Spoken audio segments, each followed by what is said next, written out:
All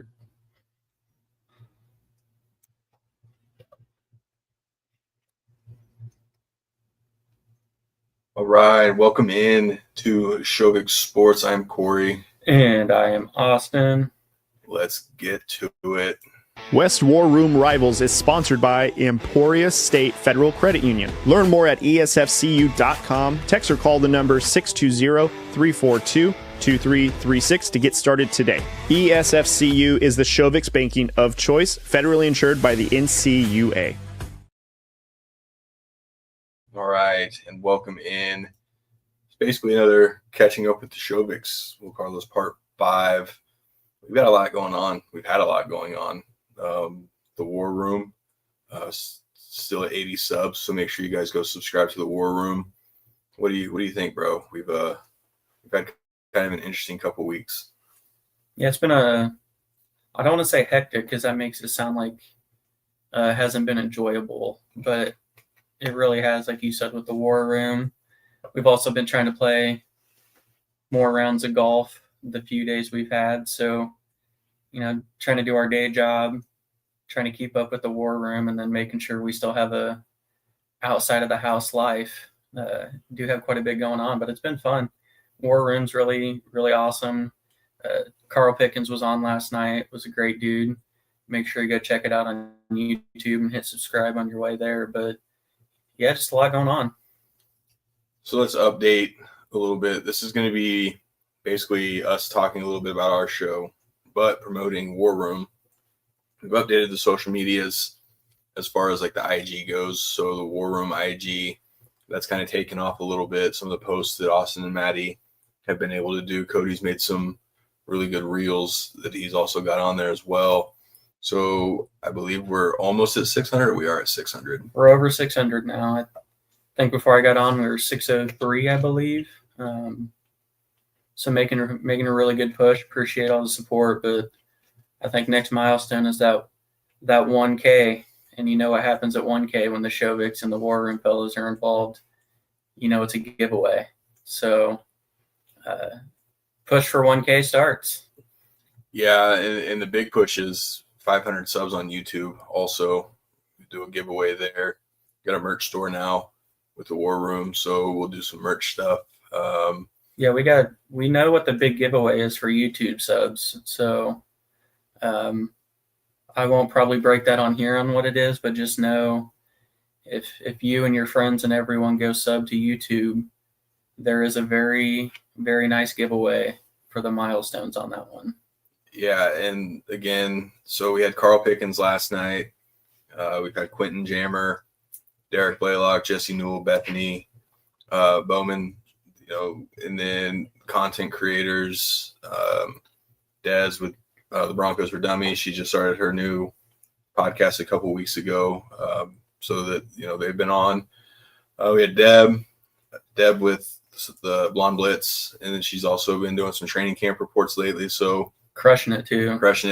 Make sure you guys go check them all out as well.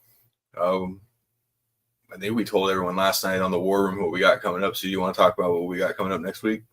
Yeah, how crazy it's been. We've actually added a guest for next week between last night and right now. So last night we said we had Maddie Prater coming on Wednesday. Super stoked for that. Fun fact, really weird, but we're a group of guys who really love kickers and punters. So to get one of the better ones in the league and for the Broncos, really excited about that. We've talked with him a little bit. He's honestly just a really cool guy. Can't wait to have him. Then the 14th, we said we had Eric Warfield coming on. I think it's going to be really cool to get another player who played for Coach Vermeil, kind of get some cool stories and what you said last night, defensive point of view. But we've now also added on the 12th. So before these two, on Tuesday, we added former Chiefs receiver Sylvester Morris. He was on the Chiefs roster for 3 years, had a little time with Coach Vermeil in those offenses. So we've added Sylvester Morris for next week now. So we go Sylvester Morris Tuesday, Matt Prater Wednesday, and Eric Warfield Thursday for the War Room.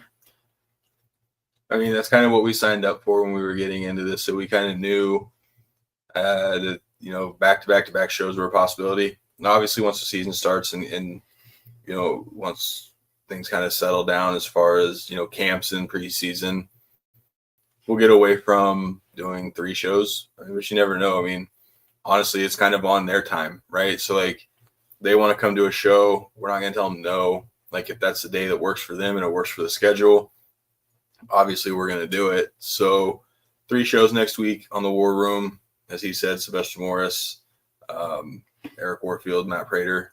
And then, there's others that are kind of in the works. We won't kind of break down everything as far as that goes. Just know that there's still possibilities. Later on this month, we have AJ Johnson, David Amerson, Eric Coleman. Another, I think you posted, who we have coming up on the show this month. And there's still a couple open dates that we may be working on. So, yeah, I mean, the War Room, again, not at all where we thought would be and where it's going. It's been an interesting couple of weeks, like we had said. Do you have anything else that you want to talk about on the War Room before we kind of move on? No, I think just the best part of this and what I hope the fans and listeners and viewers take away is getting to see the people side of these players, right? Like, it's really awesome to sit here and talk about, like, the former players we've had on. But I think it's the stories we can tell just from them as people, from doing an episode with these people, is incredible. But, big things coming for the War Room. I mean, we're starting to get scheduled things in September. We have one scheduled October already. Going to be great things. So make sure you just follow, like, subscribe across all socials on YouTube. That way you don't miss out and have an opportunity to just even connect with some, right? Like Carl Pickens, he was interacting with some people on our post and, like, just having a good time with it. It's your chance to kind of interact and do the same, right? So make sure you don't miss out because we're only going up from here. A quick shout out to Emporia State Federal Credit Union and her team over there. Make sure you check out ESFCU, right in the heart of Kansas, www.esfcu.com to be a part of the winning team. The number will be on the ticker unless you remember it by heart. Yeah, it's 620-342-2336. You can call or text. It's just Shovick's Make a Choice, so we remember those things. Federally insured by the NCUA. I do want to kind of stay on the War Room topics a little bit just because we've had such good interactions. I want to go back to Quentin Jammer kind of last week and what he was talking about as far as, the rivalries. So one thing that we've noticed with talking with some of the, it's kind of funny because Coach Vermeil just said, he had a respect for the Raiders, right? He knew kind of what it meant because Mr. Hunt didn't like the Raiders. He didn't look at it that way. He was, it was a respect, right? Whereas you talk to Derek Blaylock, he kind of went more like it's Raiders week. Coach Al Saunders was talking about, it's Raiders week. And then you go, and we talked to Quentin Jammer and just some of the ways and things that he was talking about.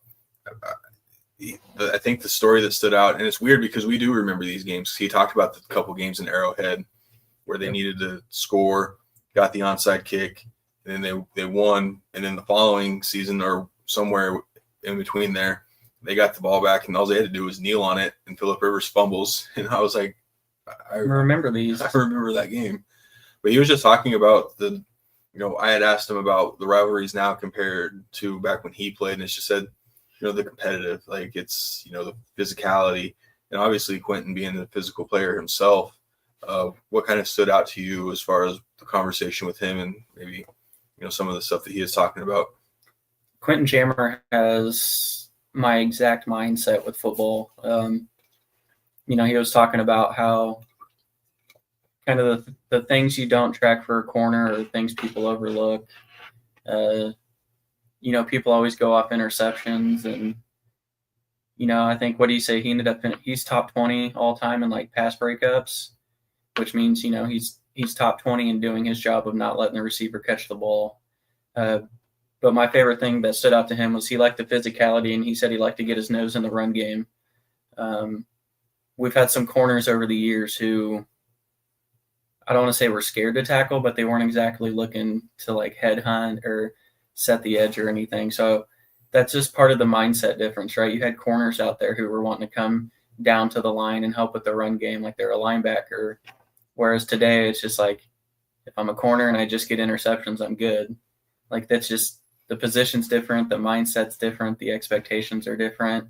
And just seeing and hearing from his point of view and knowing what we see today of just how different it really is, just even in like 20 years, how much it's changed. So that's kind of what I like taking away from them, is just hearing how they played, how their mindset was, and we can just compare it to what we see today, and just that alone, it's worlds apart.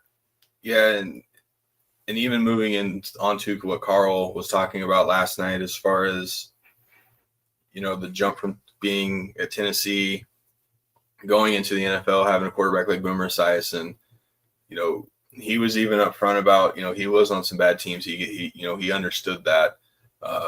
Yeah, it was frustrating for him at the time. So when you look back, yeah, he had some good numbers and great numbers, but at the time, I mean, you know, you don't think about that. You want to win.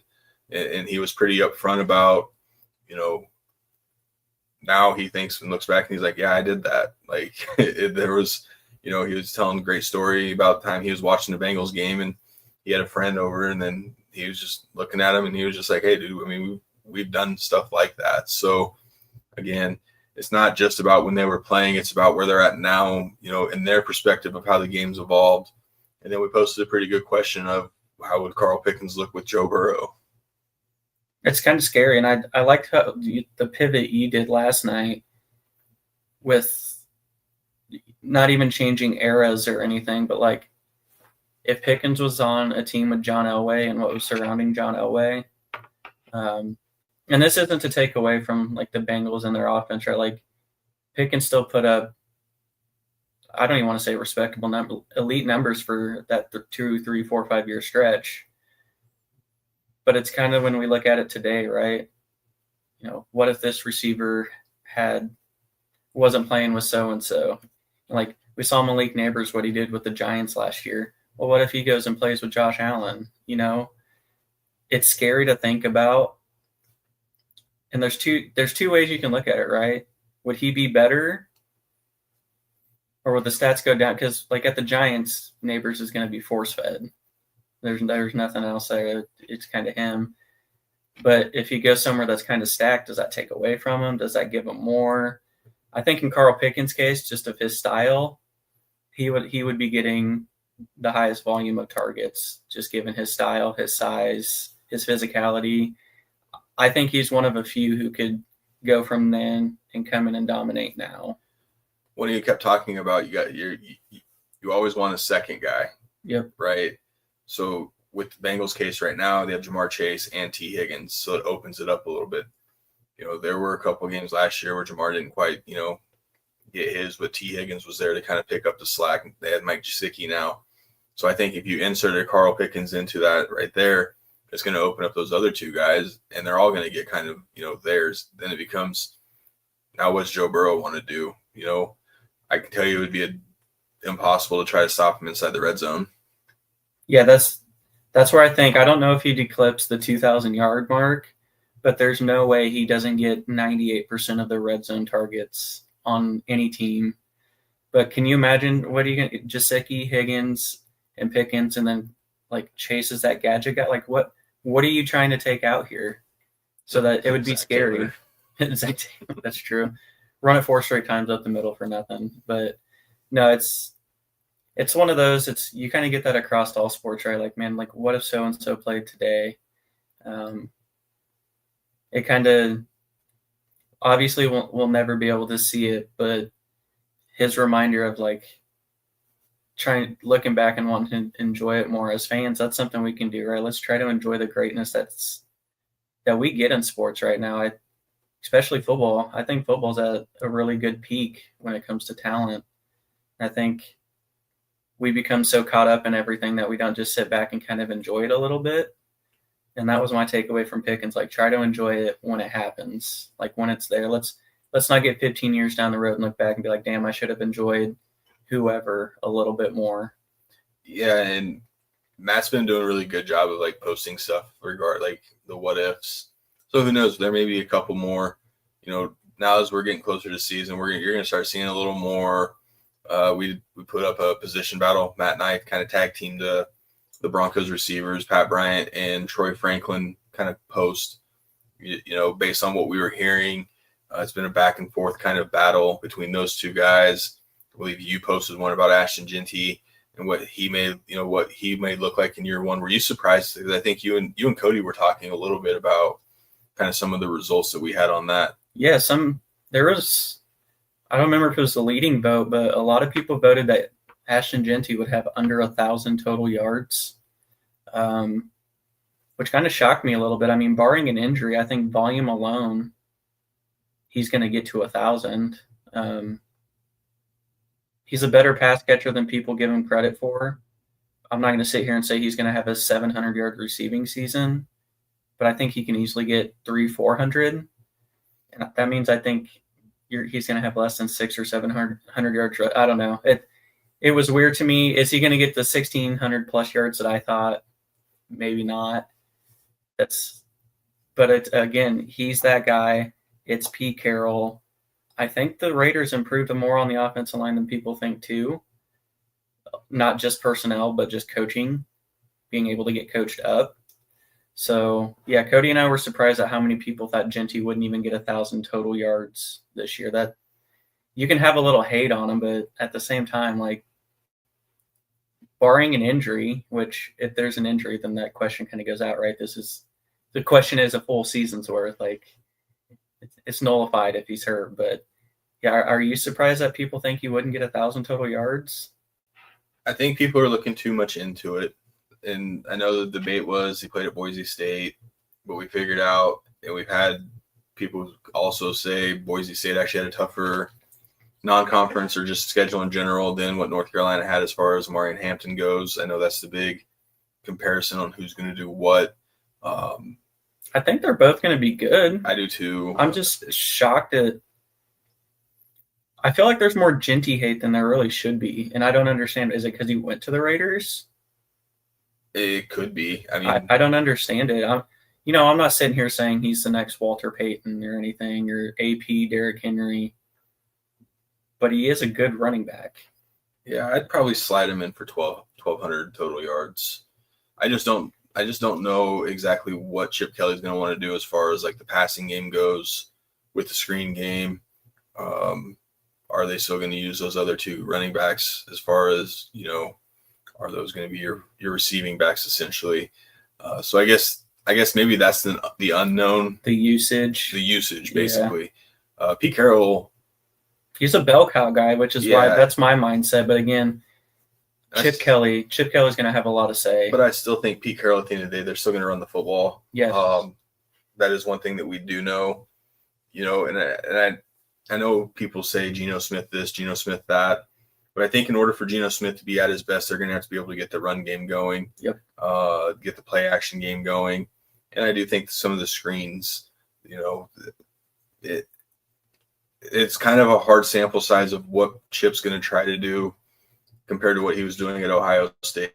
But at the end of the day, let's be honest, though. Like, if they get that offense where they want, it's going to be a good offense between Bowers, Myers, Beck, backup tight end. Our third Shovick brothers feeding the nephew. Well, good job. Well, thanks for hopping on and feeding the kid. That is important. Good job, Matt. Yeah, but if they figure that offense out, they have a good enough quarterback. They have, I think, the best tight end in the league. And then you have Jacoby Myers. Like, you have weapons. That offense can be a top half offense in the league. They could. And I think Pete will get the defense improved. I don't know. I still think the holes on the defense may still be a little too big. But, they did bring in some good veteran linebackers. If they do move Wilson to D-tackle, like some are saying, that'd be a genius move. And if Jamal Adams pans out, like... Yeah, putting Jamal Adams as a hybrid linebacker. That would be... I mean... If Devin White gets back to form? Yeah, it's all there. It's just how... we always talk about coaching gives you 2 to 3 extra wins. Are those going to translate into 2 or 3 extra wins? I don't know. They'll compete. I still have them around 7 to 7 to 9 wins, 8 wins, maybe in the middle. But that's still an improvement. And I think Raider fans would be excited to see an 8-win. If they went 8-9, I think Raider fans would be excited to see, that's a big step in the right direction. The foundation will be there and more stable because Pete should be back. Chip Kelly should be back. I still think Chip Kelly may be the coach in waiting there. For Raider fans' sake, I hope not. But you never know with that. So let's jump in over to the Chiefs real quick. There's been a lot of people keep saying that Patrick Mahomes is off, and then you see him throw just a beautiful dime just 40 yards down the field. It's training camp, guys. I'm not one to sit here. I know I keep seeing everyone say, well, he threw 5 touchdowns, 1 interceptions this week. Okay, cool.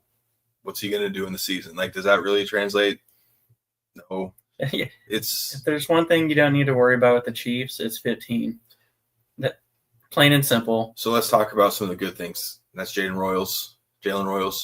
Kind of a cool story about his name, right? Not even being in Kansas City, last name Royals, Kansas City Royals. So they were kind of, I don't know, it was kind of a cool little read. I don't remember if it was an ESPN article or if it was a athletic article, but speaking of athletic, congratulations, Jesse Newell. He was on the War Room a couple weeks ago. He also announced on X that he was moving to the Athletic to cover the Chiefs. So congratulations, Jesse. Hopefully we'll be able to get him back on probably at the end of the season. I know in season it's kind of wild and crazy for him. And again, we're not gonna bug him during the season because he's obviously got a lot to work on. So, but again, back to Royals. I mean, hearing him getting a lot of first team with the ones essentially. Is that because Hollywood's hurt? I don't know, but what I do know is that's what you want, right? Next guy up. Yeah. This is where jobs are won and lost. Well, and I think part of it too is what the Chiefs receiving core has been the last couple years.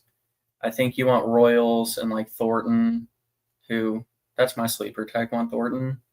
Dude's been balling out. He's got the size and speed, never panned out with New England, but I think he makes a roster spot. But I think this is part of Chiefs just preparing for injuries again. Yeah, 15 always throw dimes. So Mahomes is the least of Chiefs fans' worries. Let's just, and other fans are just going to hate. That's just how it is. But I think they're just preparing for more injuries, right? If people have to step up, they at least have a little work together, right? If Rice gets suspended again, now we're down a receiver. If Hollywood keeps having these little nicks and bruises, we're down another receiver. So we just want these guys to be prepared. We want them to have some timing. We want them to have some reps together. That way you're not getting it for the first time, live action, meaningful games. And Royals is making the most of it, right? You have an opportunity, you have to take it. And so far, again, like you said, it's training camp, it's practices. So what? People are still seeing it, though. Coaches see it, the team sees it, Patty sees it. So he's been given an opportunity, and right now he's taking it and running with it. Another guy who's kind of taking his opportunity. Well, I mean, it's not that he's really taking his opportunity because he was kind of drafted to take the opportunity is Simmons. Reading, hearing, seeing, there's been plenty of training camp footage of him working. Dude looks good. I mean, he's moving good. Again, training camp, so they're still, you're tired of hitting your own teammates. Yeah. Right. So again, but I promise you, Chris Jones and George aren't taking it easy on him because, again, iron sharpens iron. I've been seeing that comment a whole lot lately. Well, and that's how Andy runs his things, right? In his training camps, and none of this is half-assed. They practice full. That's the Andy way. So he's been seeing the best. And again, that's the biggest question mark. If he stays healthy, I know everyone, even Mr. Pickens last night was talking about the Chiefs' offensive line struggles. Everyone knows it. Everyone knows it's there. We all saw it. We all saw it. We all watched the Super Bowl. Some of us gladly watched the Super Bowl. But again, until you get into week 1 against the Chargers, you're not going to see much because, I mean, obviously Andy's you're going to see the guys in preseason. That's Andy. Andy's going to give them a couple series and progressively, through the first couple games, and they probably won't play the third game. just based on history and how the old school coaches go. Sean Payton's going to do the same thing with his guys.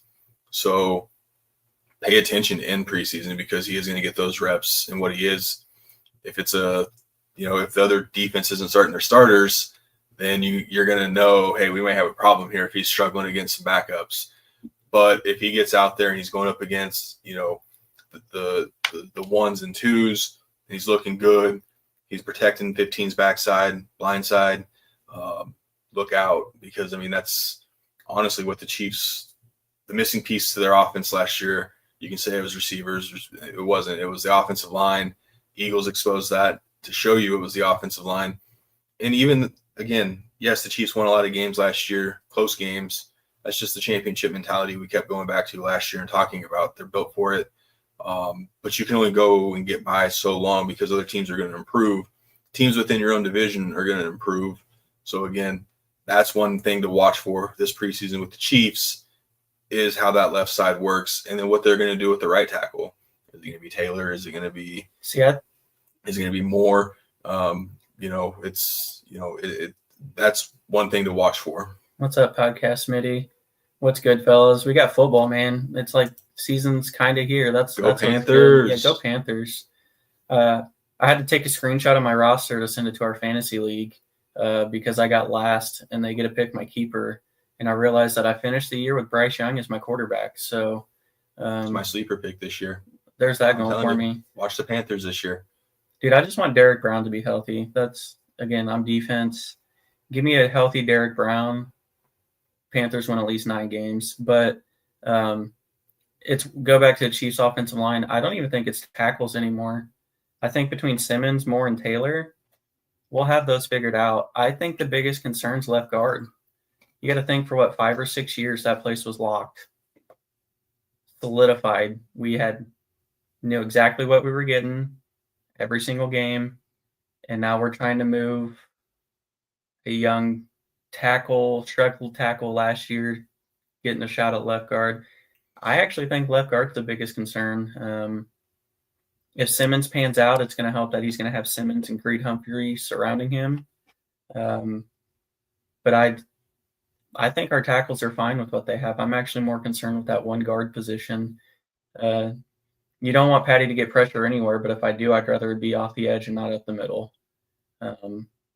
So I'm watching that left guard position more than anything. First couple games in preseason, because that's the most open spot, right?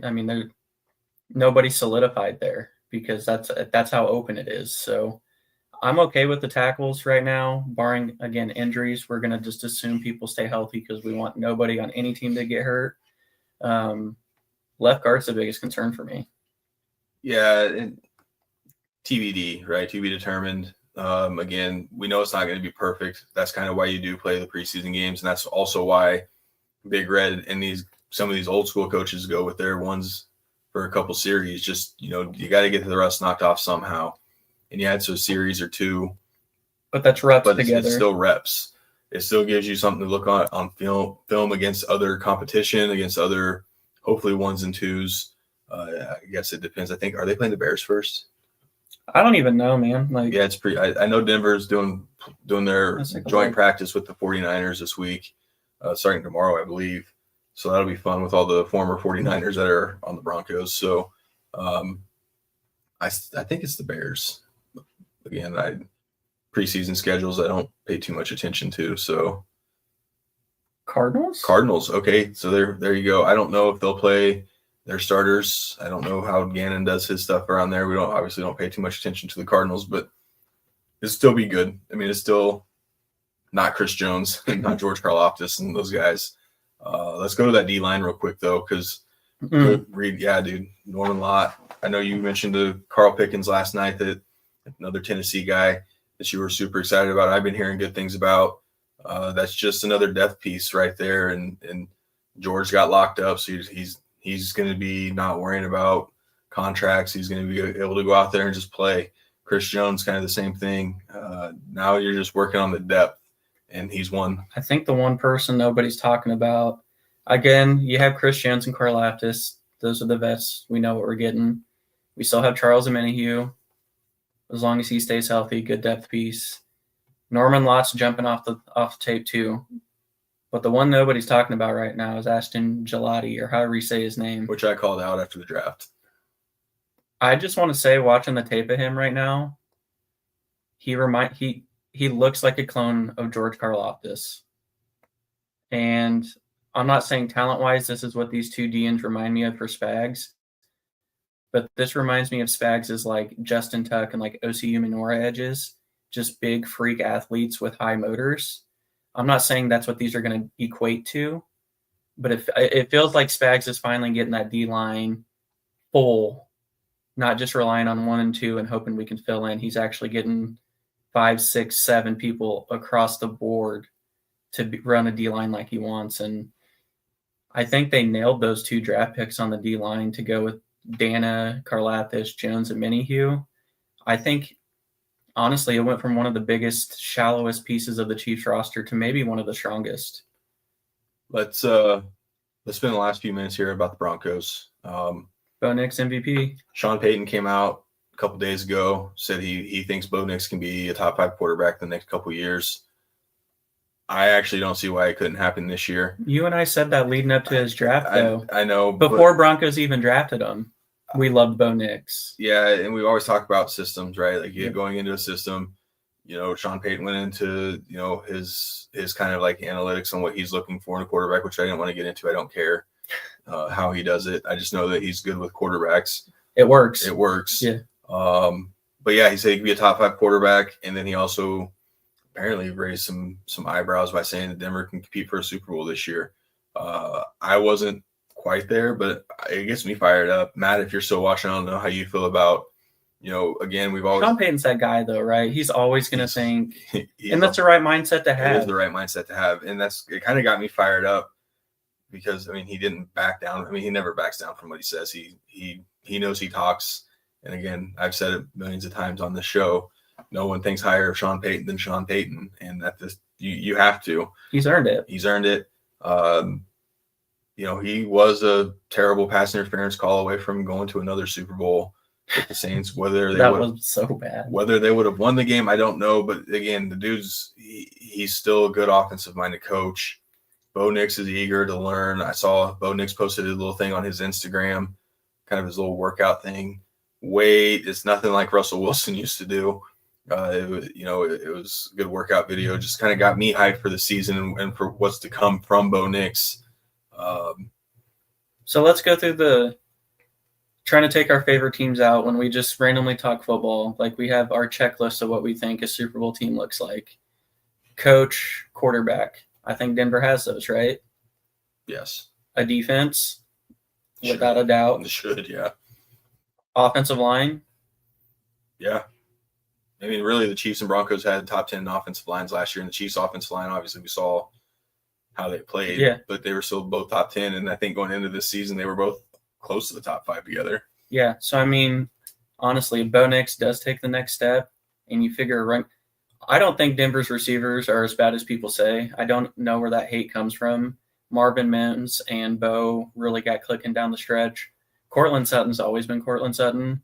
He's not going to Justin Jefferson you. Got paid, so hopefully now that the contract stuff's out of his mind, he can. He's still a good receiver. Yeah. And you have Marvin Mims, Pat Bryant's been doing well, Troy Franklin. As your 4th or 5th receiver, you're not upset. Evan Ingram's a good tight end. I don't know if it's their one concern on their team is their run game, and I don't know if that's enough to say they're not. I don't know if I'm Super Bowl contending, but I definitely think they are closer to that tier of the Chiefs, the Bills, the Ravens than people think. Because that's really the upper echelon of the AFC, right? Chiefs, Ravens, Bills. Yeah. And give or take Bengals. I think Denver's closer there than any other AFC team. And I'll say some of the spicier stuff for the War Room. Obviously, we'll get into once it slows down with our guests, and we do have a plan in place. Just people actually keep reaching out and want to join the show. And we promise we have a plan in place for the War Room segments that we're coming up with. And we talked last night after the show about, hey, maybe try to do one night of guests, another night of just. Sam, I should have asked Podcast Smitty who's his favorite Panther of all time. See if we can get him on the War Room for us. Oh, yeah. podcast community, if you're still watching, buddy, who's your favorite Panther all time? Mine would be, well, I think yours would be Luke Kuechly. I could be wrong. That's so tough for me because I was about to say Julius Peppers. They had some good defensive players back in there, like Julius Peppers, Luke Kuechly, Steve Smith on the offensive side. Yeah, Podcast Smitty, if you ever get to this point in the show again, let us know who your favorite Panther is and see if we can get him on the War Room. Yeah, we're always down for that. Even if you say like a Jake Delhomme or something, I don't know how you rock. I know, but Panthers have had some really good teams in the last couple decades. They just haven't sustained it. Yeah, but they've had some quality ass teams. Yeah, and they're what you would call the small market kind of groups. Steve Smith and his dude. Talk about a guy with dude's like 3'6", but plays like he's 6'5", 360. He'll beat your ass. I absolutely love everything about Steve Smith. Maddie, do you remember when Jerry Jeudy tried squaring up with Steve Smith? Dude, Jerry Jeudy would, dude, like, come on, man, like, you gotta respect game, Jerry. You're not quite there. I'm gonna take Steve Smith against most people in any like, let alone a Jerry Jeudy. But yeah, we should ask Quentin Jammer. Oh, him and shit. We'll message Quentin Jammer. See what's up. We'll message Quentin if you are gonna come back and watch through this. We're gonna come to you and ask you about what it was like playing against Steve Smith because we know you guys matched up at some point. There's no way you guys didn't. Damn, we need to try to find some highlights of that. That's what we need to do. That. Yeah, and see, catching up with the Shovicks, we come up with ideas live and in person for you guys. Yeah, I mean, and again, there's just those days of those guys playing. I mean, even Carl Pickens talking about playing against Eric Allen. A couple of the matchups that they had. Eric Allen obviously just went into the Hall of Fame. I like when Carl Pickens was like, "I wouldn't start talking crap, but if you said something, I was going, and I wasn't going to stop. But like you started, I'm gonna go." So yeah, I mean, and again, those are the stories that we like hearing. So. That's kind of what the War Room is supposed to be about, right? Remembering the rivalries. That's always been a part of us, and like across where like Red Sox Yankees isn't what it used to be. Football rivalries aren't what they used to be. Like the Ravens Steelers still hate each other.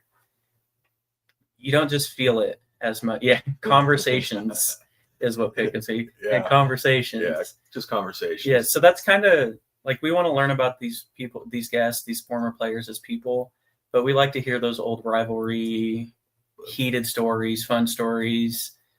Well, and the nice thing is every one of these guys have said they want to come back on. So we've already come up with the game plan on when they do come back on, what we're going to talk to them about. We already know about the playing days. We may reminisce a little bit, but not much because now it's going to be, what are you seeing now? It was awesome because Carl was talking about he was just up in Knoxville, looking at some of the facilities and watching practice. He was up in Cincinnati not too long ago, for a Bengals Fest, which is, teams just have it's basically a fan fest. Yep. They get all kinds of former players, current players, and they just have one big shindig, go meet and greet, go hang out with the players, meet the players. So when they come back on the show, it's basically going to be, what are you seeing in today's game? What are they doing?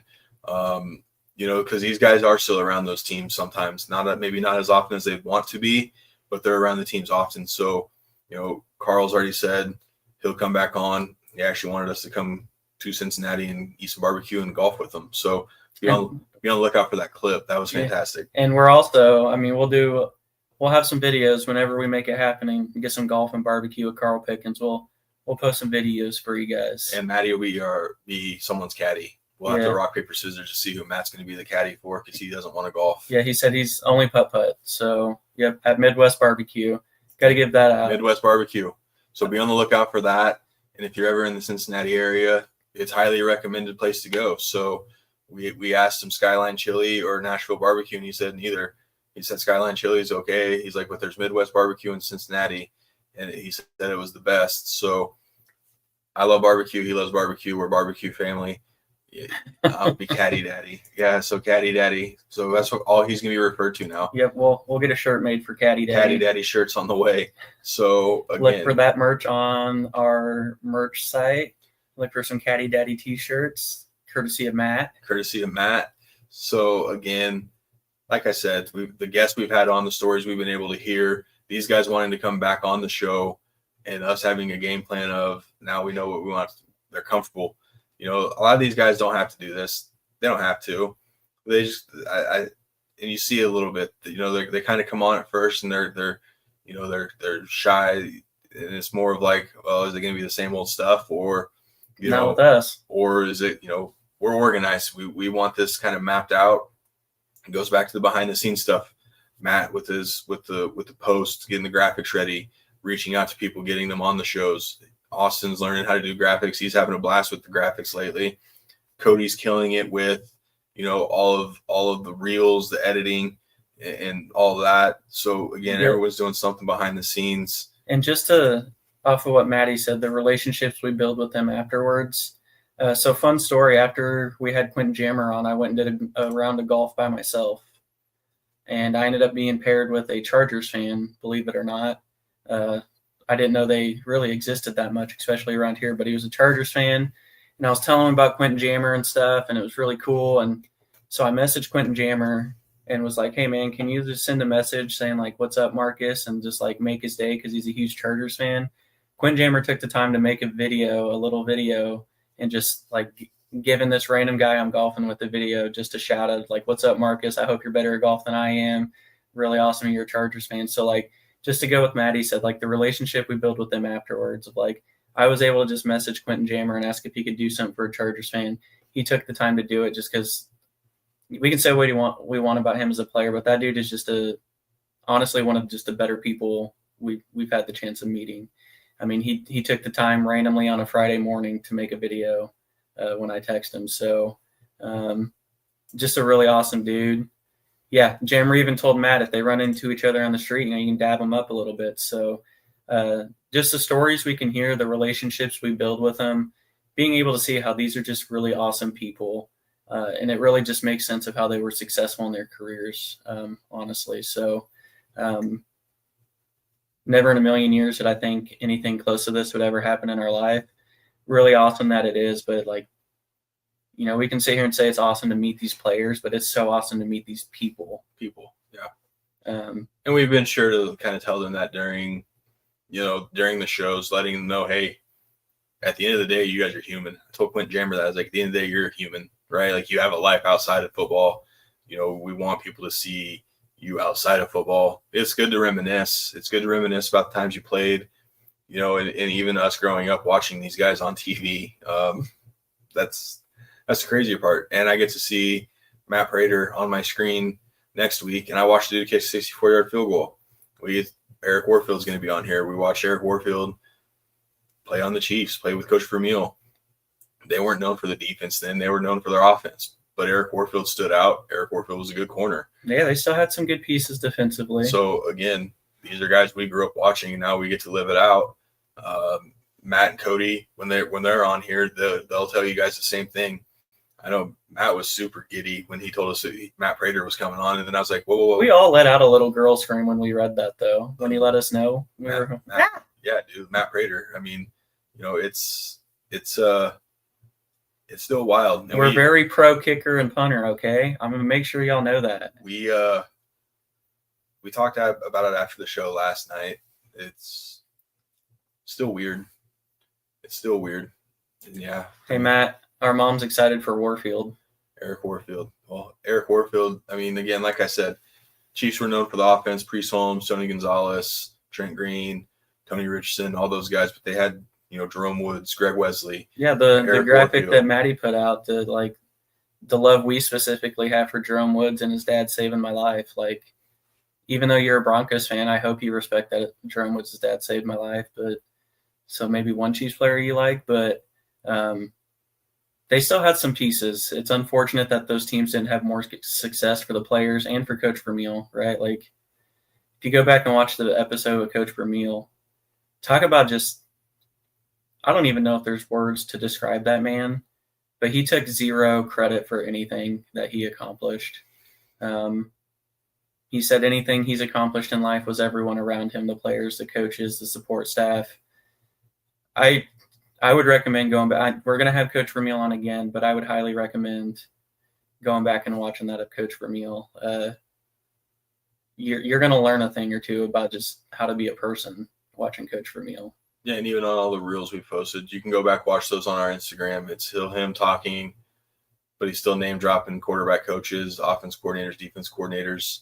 I still rewatched the episode. I was just watching it again a little last night. I was kind of comparing the Dick Vermeil episode to the Carl Pickens episode just to see where I mean, we're about to be 20 episodes in. I believe our next show next week is 20. So that's 20 episodes when we were supposed to be probably like on episode 4 by now. But yeah, I go back and I still watch those just to see what it was like then to where we're at now and kind of game plan what we need to do going forward. Improve, yep. Like, again, these guys continuously tell us on air, on the show that they love it. They want to come back. So again, that goes back to these guys and their hard work that they've been putting in and the things that are to come. I still watch that Vermeil episode all the time. Yeah, I guess we're learning now that I guess we all do. We go back and watch our Dick Vermeil episode. Yeah, and look, it's fun for us at the same time. We still try to we still have a show, right? Yeah, we try not to fanboy too much. And even Carl Pickens last night was trying to remain humble, and we're all sitting here kind of like, you don't have to do that. Yeah, You don't have to be humble. Like, oh yeah, we need to shout that out from Carl Pickens. Talk about him. Yeah. So, Maddie here, his dad's one of our main sponsors for the War Room. In last night, or was it today? So either way, Matt texted us and said that Carl Pickens reached out to his dad, who's sponsoring the show, and thanked him for sponsoring the show personally. Personally, we didn't ask him to or anything. He did that. So, I mean, that again, yes, they're. We want players. You guys to see this side of them. Yeah, it's fantastic, and how cool is it for Matt's dad to like, oh God, Carl Pickens reached out to me. Ooh. And again, he's sponsoring the show because he believes in what we're trying to do. And that's all it is. I mean, it's just taking a chance on 4 guys that are, starting a show, and here they are 19 episodes in, about to be 20 episodes in, and we've already talked to some really good people, not just the players and coaches, but again, the content creators, the media people that we've been able to talk to. We're bringing an old friend, Couch Coach, on with us at the end of the month for a Commanders episode. He's been on the Shovick show before. We've been on his show. And when we decided that we wanted to expand past the AFC West group and talk about the teams that the AFC West will be playing, the NFC East was one of them, and I knew immediately who I was going to go to for the Commanders. So Couch Coach is going to be on here. He's another great one. He's fantastic. So the Westie Besties, yeah, buddy. We got our Westies Besties here. Yeah, I think the hardest part, just to give a glimpse for us, the hardest part is honestly trying not to fanboy on some of these. Because again, like we grew up, I don't want to say idolizing, but like he said, watching these guys. And sports fans know that a lot of times it's more than just sports, right? Like you're not part of the team, but you are. And, when you watch these players and coaches for 5, 10, 15 years, you really do become just a massive fan of them. And so like for Dick Vermeil, for instance, like I've had my autographed Dick Vermeil card forever. I mean, he's been one of my favorite people. That's one of the first guests we had on.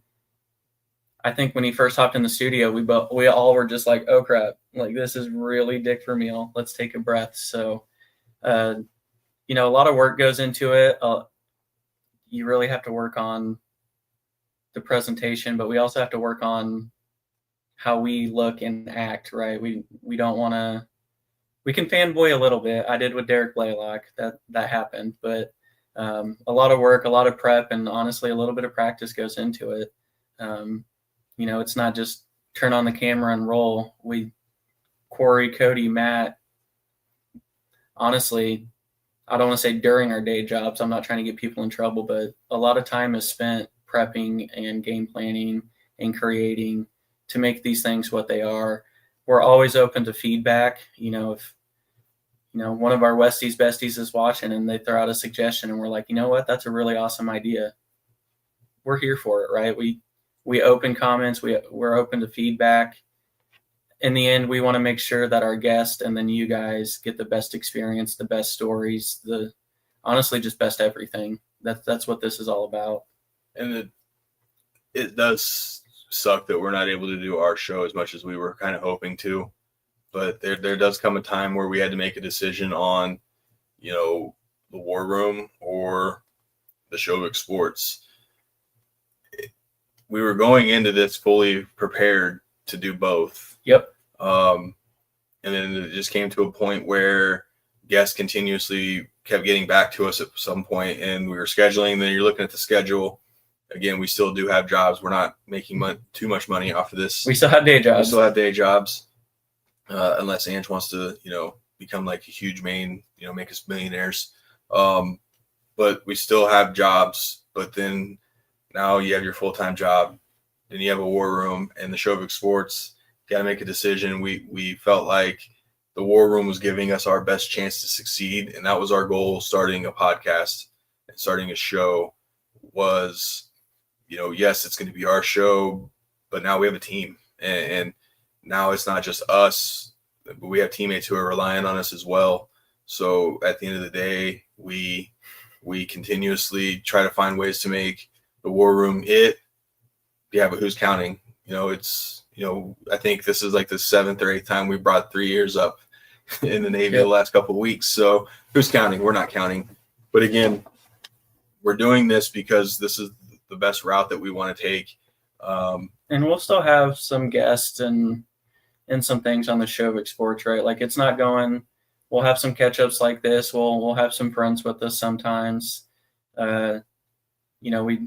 We don't want to just forget about you guys, or this will be more of a shoot the breeze, interact with the fans and comments a little bit, and then just have some relaxing friends on and just have a good time. But yeah, the amount of work and focus for us and our teammates that are relying on us it's definitely going to the War Room. So make sure you follow, keep up, comment, interact. The posts and stuff that we have planned the next couple of weeks. Matt shared some graphics. We're not going to talk about what they were, but he shared them with us last night, getting ready. And that's just what it is, right? Like we're all bought in. We're all here. The War Room is where it's at because these guys continuously do great stuff, the great content, the graphics, the video editing. Now it's just continuing to build our brand and continuing to find the subscribers, the followers. So thank you to those who have shared it with your friends. Continue to share it with your friends. I'm sharing it on my personal socials. Yeah, like Troy Polamalu said, we're never not working. We've already had a game plan to make a collaboration happen in October for the War Room. It's true. We're never not working. We're continuously texting ideas, thinking of things, trying to do things. Cody's making clips right now as we speak. Yeah, he traveled for his job and he's still finding time to do this. That's, I guess the main point we're saying is it's not easy, but you do have to commit. It is like another job. Yes, the reward for this job is what happens during the episodes and having those conversations and what we can put out for the followers, but it's not, it's an actual job. You have to take it serious. When Cody said he was traveling and he was just going to figure out what to do in his hotel room for his job, and it's just like, that's what it takes sometimes. We're not going to glamorize this, but yeah, Matt crushed. Yeah. None of this happens without fans, the followers, the subscribers. It kind of like the athletes, right? None of this is possible without fans, without the supporters. Like we saw what it was like in 2020 when games were played with no fans. Everything is for the fans. So it's for you guys. That's why we say comment, feedback, suggestions. It's all for you guys. I'm not saying we'll do every idea that pops up, but we're also not just going to shut it down and not be open to something. But yeah, for the people who have supported, will continue to support. Honestly, I think we just want to say thank you. Yeah, seriously. And the crazy thing is we start thinking immediately after shows, like even sitting in a studio talking to guys last night afterwards, and Cody has a brilliant idea. And I'm like, oh my God, why Why are we just now thinking of this? So now we're going to see it in action. Matt kind of do the same thing. So, yes, you're not always like focused on certain things, but then like all of a sudden an idea just pops into your head mid-show, and then all of a sudden you're just like, I better put that in my phone real quick. So you may see me sometimes looking down here. I'm like typing something like I can't forget to talk about this. Yeah, we even have not every week, but once or twice here and there each month, we actually have like a little team meeting to just collaborate, make sure we're all aligned, throw out ideas. Like I said, it's an actual job, and that's how we're treating it. That's how you get better. I think there was one morning I woke up and I was starting to throw a post out there at like 6:30 a.m., forgetting that it was like 4 a.m. Cody and Matt's time. So their phone's blowing up at, 3, 4 in the morning. And I'm like, oops. But sometimes you get excited for things, right? And, and after some of those collaboration meetings, you just energizes you. It does. Get you refocused, get you excited and ready to go. So, yeah, that's good catching up with the Shovicks. So, again, shout out to Ange and her team over Emporia State Federal Credit Union. It's always been the Shovicks banking of choice, federally insured by the NCUA. Make sure you guys go follow them on socials. They have social media. They have Instagram. And they do a lot of good in the community. If you just want to look at something and be proud of just people who give back, they just did a $20,000 donation. Saw that in our community today. So congratulations to the credit union, and I believe it was Flint Hills Technical College. The technical college, yep. So it's awesome. We have a sponsored aligned with kind of why we're doing things, right? We want to give back. We're not giving back 20,000. Sometimes, you give back in different ways, but the credit union does an awesome job of giving back to, the educators in town, the healthcare workers, the schools and stuff. So at the very least, go follow their socials and just see all the good that they do. If you get a wild hair and decide you maybe want to look at banking with them, I highly recommend it. But at the very least, follow their socials and keep up with them because it's just a good group of people. So we're going to take the rest of the week off, kind of regroup, relax.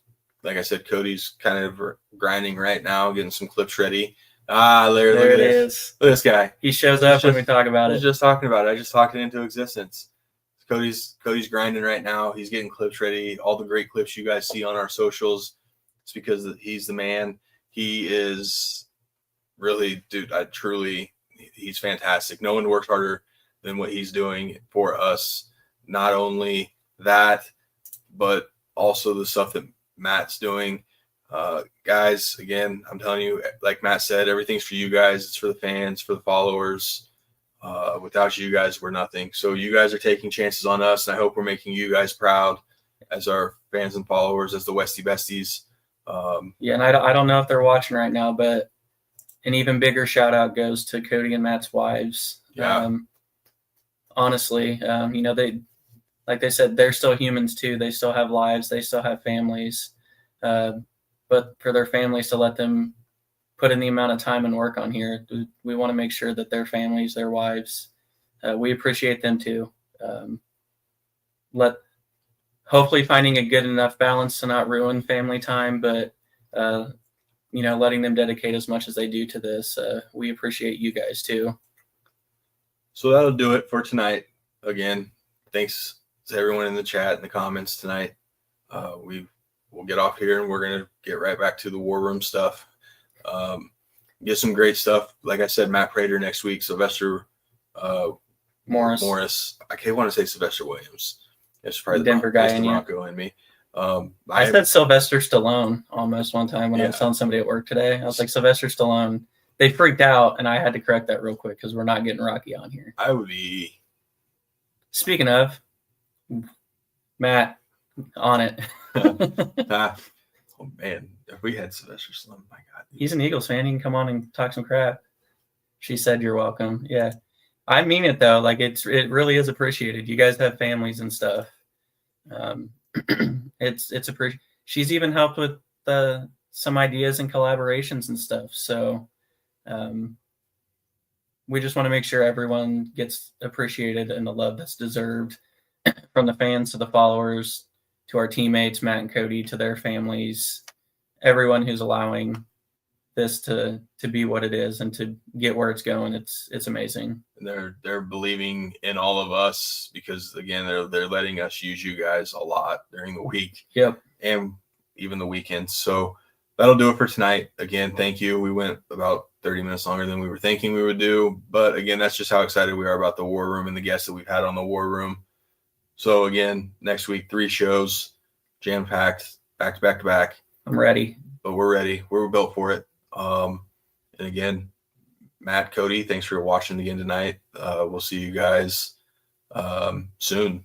Here in about 3 minutes, you'll get a text. Yeah, you're going to get a text in about 3 minutes because I've already got like a few things rolling around. So thanks, everybody. Much and love. When we can, we'll be back on with another episode soon.